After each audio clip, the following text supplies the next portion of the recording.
Mga paryente, isang malamig at maputik na umaga. Dito po tayo ngayon sa harapan po ng ating farm. Ito na po yung entrance po natin. Dati-rati, yung gilid ho nito, yung kabilaan, malalim po.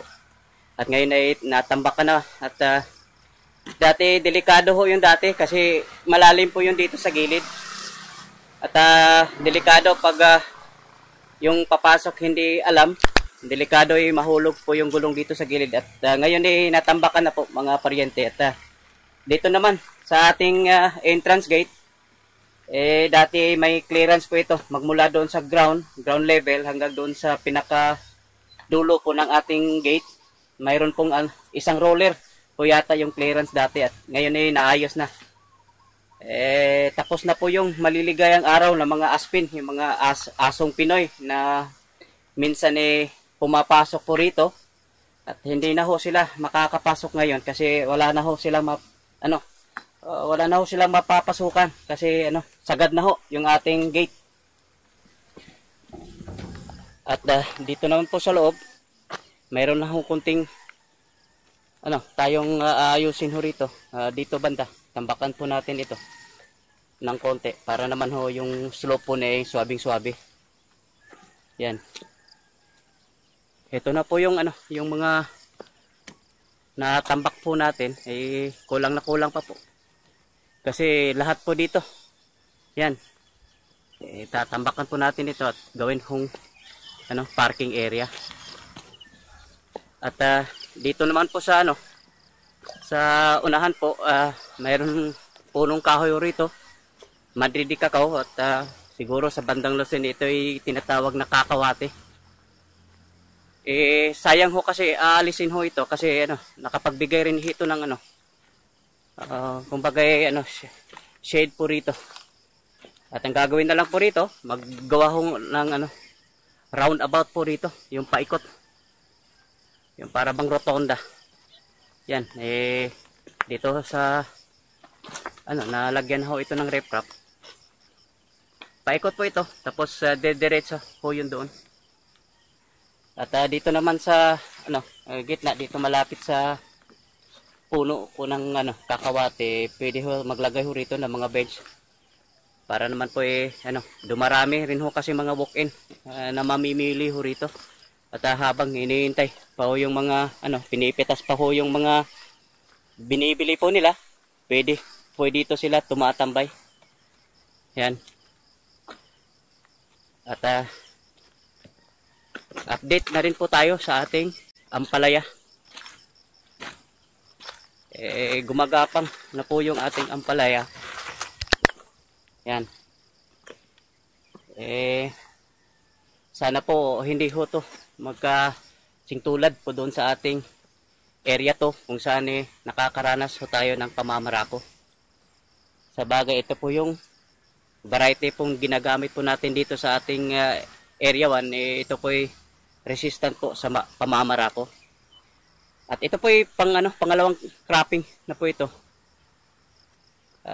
Mayroon ho kaming mga gawing adjustments po dito. Kasi dati kapos po tayo sa haba po ng pitasan. Hindi ho natin nakuha yung target natin yung sa haba po ng pitasan. Kaya mayroon ho tayong ina-adjust ho rito. Katulad nitong distansya po niya. Yan po. Bali, ginawa na pong 1 metro o 80 yung distansya po ng bawat hill. Kasi napapansin natin, yung unang crop po natin dito sumisikip. Sumisikip po yung sa ibabaw para hindi na ho siya makakahinga. Baka isa po yung dahilan. Madali lang ho siyang naaagnas. At mayroon namang kadikit-dikit ho rito. Kasi ang ginawa ho ni Kairne, nag-ano po siya rito, nag-direct seeding. Kumbaga direct planting, direct seeding ho siya rito. At nagreserba po siya ng isang tray, pampalit para doon sa mga buto na hindi sumisibol. Kaya marami ho sigurong nagtutuloy. Kaya napasobra ho yung inireserba ho niya. Kaya isiningit na lang po niya rito. Katulad nitong yung tatlo nito. Yung sa gitna isiningit na lang ho yan. Yun pong isang adjustments na ginawa ho natin. At yung pruning, napaka-importante pa rin ho yung pruning. Yan, ito po yung update sa ating second cropping po ng ampalaya dito po sa ating area 1. Yan. At ito naman pong ating okra dito po sa ating area 1 ng okra. At ay mga 2 linggo na yata mula na itong pinupruningan. At mayroon na nga pong mga bagong sanga, pero hindi pa po siya nakapagbigay ng maraming bunga. Yan. Kasi haba ho kasi itong tumatanda, pumapangit po yung yung bunga po niya. Kaya pinupruningan, baka sakaling yung mga bagong sanga ay makapagbigay ng magagandang bunga. Yung iba naman hindi pa wala pa ho masyadong yung mga bagong sanga. Pagmasdan na lang po natin ito sa mga darating na araw. Sa bagay, yung ating area to po ng ating okra, araw na lang pong bibilangin. At makapag-umpisa na po tayo makapagpitas doon. At mamaya sisilipin po natin po yung ating area to po ng ating okra. Pupuntahan natin. Ito po yung second area. Area to po ng ating okra. Araw na lang po yung bibilagin po nito. At makapag-umpisa na po tayo makapagpitas. Ito, namumulaklak na po sila. Namumunga ng yung iba namumunga na. Yan. Araw na lang pong bibilangin ho nito. At tamang-tama medyo kukunti na lang ho yung bunga doon sa ating area 1. Yung tinignan ho natin kanina. At mabuti naman ito susunod kaagad. Tamang-tama, pakaunti na lang yung harvest doon. Ito naman uumpisa na mag-harvest. Mga araw na lang pong bibilangin po nito. Medyo malawak-lawak rin ito. Ito po yung nakikita ho ninyo. Yan po, puro okra po ito, mga paryente. Yan. Update po tayo sa ating area 2 po na ating ampalaya. Kung saan tinamaan po tayo ng pamamarako. Ito mas marami pa po yung namamarako kaysa malulusog. At ito'y napag-usapan na po namin ni Kairne na sentensyahan na namin po ito. Kasi sayang ho kasi yung panahon. Kukunti lang po yung namumunga. Kaya ang gagawin ho namin dito, bubunutin na lang po ito lahat. Kasi kung bubunutin lang ho natin yung nagkasakit, maaring mabilang lang po sa daliri po yung maiiwan po rito. Halos lahat po namamarako. Namumunga pa rin naman siya, pero mailan-ilan lang po. Kaya sayang po yung panahon. Kaya napagpasyahan na po namin na ito po yung ating bubunutin at papalitan na lang pong mga panibagong tanim. Yun pong resistant, yun pong variety na resistant po sa pamamarako. Yun ang ipapalit po natin dito.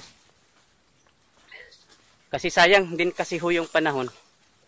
Ititsempo lang ho natin na yung area 1 ho natin, pag mag-umpisa ng mamumunga, at tayo mag-umpisa na rin pong magtanim pa po rito para hindi ho sila magkasabay na mamumunga.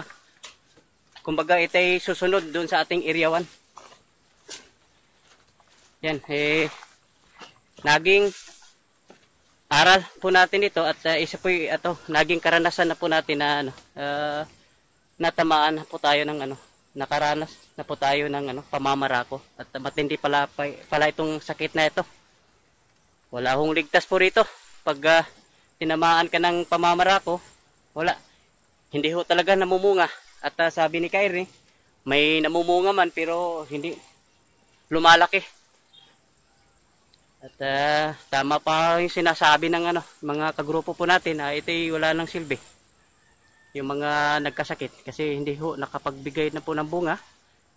Kaya kailangan na din pong papalitan po ito. At yan naman po amin ang napag-usapan ni Kyrie. Sayang din ho kasi yung panahon. Yan po yung update po natin sa ating area to po na ating ampalaya. At ito na man po yung ating sweet corn, mga paryente. Namumunga na po siya, mga paryente. Yan o. Kaya po hindi na po ito aabuti ng isang buwan.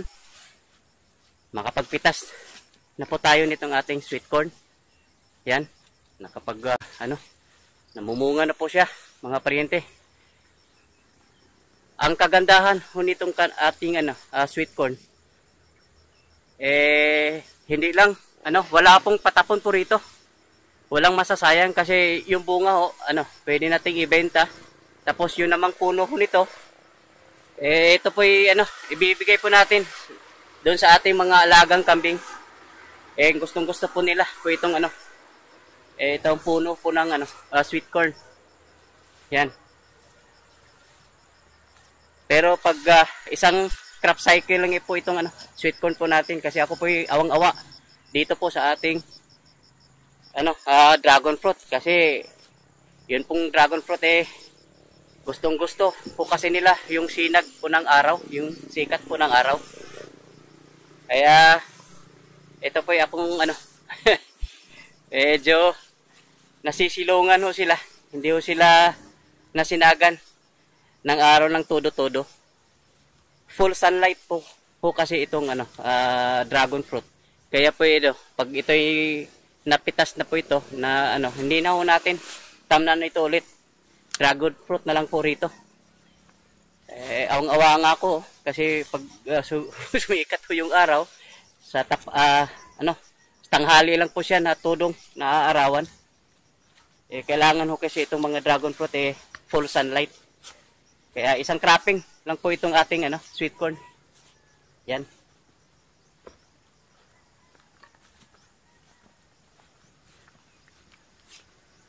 Dito naman po, sa katabi po niya, ito po yung ating saging. Yan po, saging na po. Lumalaki na po sila. Yan. Yan, yung saging po natin. At yun namang yung sa baba po, kalabasa po ito. At yan po, kalabasa po yan. Doon dito po itinanim sa pagitan po ng mga saging. Malapit na rin po nilang masakop yung area. Kagandahan lang kasi nitong kalabasa, hindi masyadong alagain. Yan. Yung kalabasa natin hanggang doon pa ito sa dulo. Kung saan nakatanim po yung ating saging, yung sa ilalim nun lahat ay kalabasa. Yung kalabasa isiningit ho kasi natin doon sa mga singit-singit na yung sa mga bandang dulo. At saka dito po sa ating saging, pagitan po ng puno po ng saging, kalabasa po itinanim po rito. Yan. Tayo po bibisita po dito sa ating free range. Ito po yung tumambad sa atin. Ito po yung mga fatteners po natin. Yan. Yung malalaki po nito, pwede na po itong masentensyahan. Yan, puro po ito mga lalaki. At kung mayroon mang nahalo siguro, yung hindi pa alam kung lalaki at babae ba. Pero sa tingin ko may mga babaeng nahalo po rito. Marami pong mga malalaki na po rito na pwede na pong sentensyahan. Yan. At doon naman sa kabila po niya, doon po yung ano, dito po yung gagawin po nating mga layers. Free range layers po natin. Ito po sila.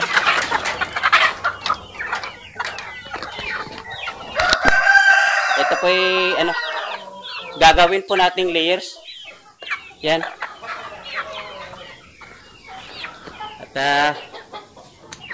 At dito po yung ating mga breeders at nasiayos na po itong mga ano, kompleto na po itong mga breeders na po natin at kasama ni rin ho yung mga inahin. Yan. Ito po mga breeders po natin. Yung ratio po natin nung umpisa ay isa 1:5, pero ano, nasasayangan ho kasi ako sa ating mga ano, yung mga tandang ho natin kasi ang gaganda ho kasi ng pangangatawan, kaya ang ginawa ho natin 2:6. Tignan lang ho natin kung medyo maganda po yung kahihinat na nito. Yan, ito po yung ano, ito po yung mga inahin po rito. Ito po yung galing doon sa kabilang area po natin. Yung mga dati nang nangingitlog. Yan.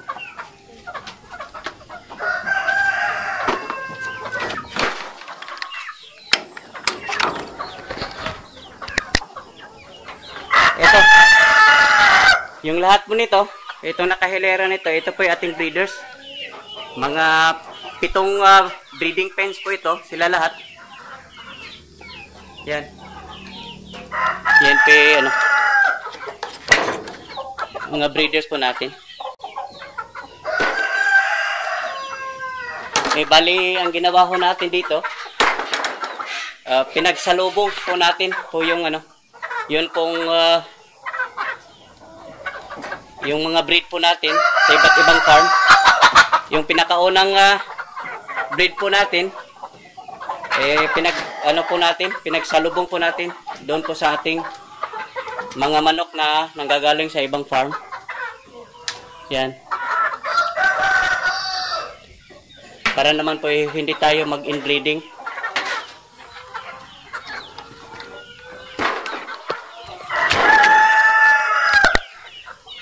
At ito po yung mga gawin po nating inahin. Ito. Yun pong iba na po nito, nangingitlog na, galing doon sa isang area po natin. Mayroon ng itlog po rito. Yan.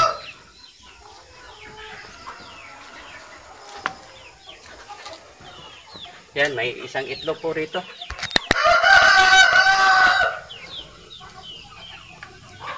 Yan, dito po, may 2 itlog. 2 itlog po rito.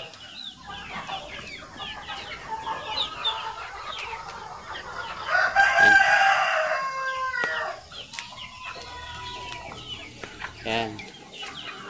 Ito po yung ating gawing inahin. Yung layers. Gawin po natin itong layers.